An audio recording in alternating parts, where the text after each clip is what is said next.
Hey YouTube, it's Corlash1990, and today I am starting off a new video series that I'm doing where I go over a certain card for sorcery and I kind of talk about some really cool, unique strategies that, go with the card or other cards that really make that card shine or more or less kind of break it. And today I am going over my favorite card in sorcery, which is Pudge Butcher. So, if you don't know what Pudge Butcher does, I'll go ahead and just read it. It's a 4 cost, double Earth Threshold, 5 power, immobile, and it can tap, shoot a projectile, and if it hits a unit, you drag it to Pudge Butcher's location, and then Pudge Butcher gets to fight it. So this card is quite potent. It's very very good. It's one of the better minions in the game, I would say, and I mean, I mainly like it for the artwork. The artwork is right up my alley for the type of stuff I'm into, and it's just even better that it's just such a great card. It is an exceptional card at that. So, what are some ways we can, you know, utilize the shooting a projectile stuff and also get around the immobile part? So, I'll go over the first card we have here, which is Bottomless Pit, and a really solid card for Pudge Butcher in general. This is this interaction I'm about to explain. I actually wasn't sure if it would work when I got my alpha box. This is like back when we got our Kickstarter stuff, and I remember asking in the official Sorcery Discord if what I'm about to say worked, and through much debate, I found from one of the devs that they responded and said this does in fact work. But essentially, you put Bottomless Pit in front of Pudge Butcher. You have Pudge Butcher do the projectile thing. It hits a minion, and it basically the minion gets drug through every location all the way until Pudge Butcher's location. And if the minion is dragged over Bottomless Pit, it gets eaten by the pit and not Pudge Butcher. So you can just auto kill things essentially. And yeah, that is very cool. I mean, Pudge Butcher on its own, being 5 power, can handle a lot of stuff in the game. But when you combo it with a Bottomless Pit, it can handle literally anything in the game that is not airborne.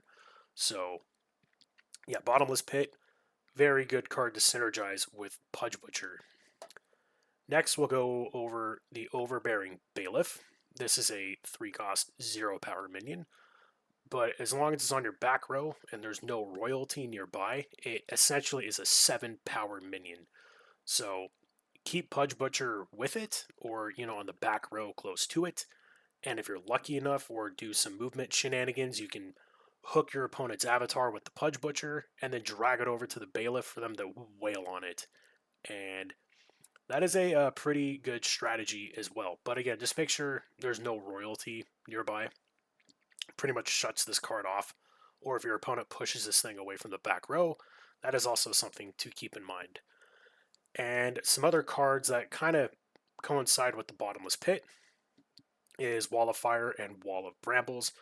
Both of these say whenever an enemy traverses it on the ground or, passes through it or whatever, they do damage. So having Pudge Butcher hook weaker things to have your, auras kill them off is also a good way to handle weaker stuff too.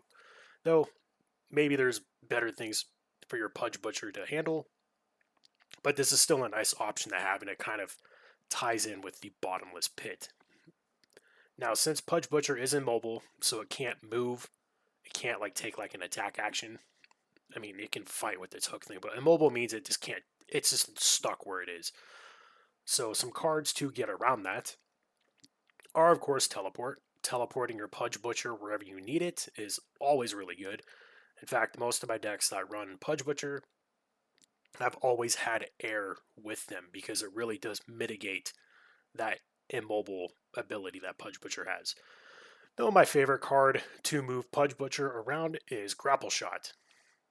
It essentially reverses his hook. Instead of dragging things to it, he hooks something and then somehow drags himself to them to wail on uh, for free because Grapple Shot is completely busted. It's, in my opinion, one of the best ordinary spells or just one of the best cards in sorcery in general.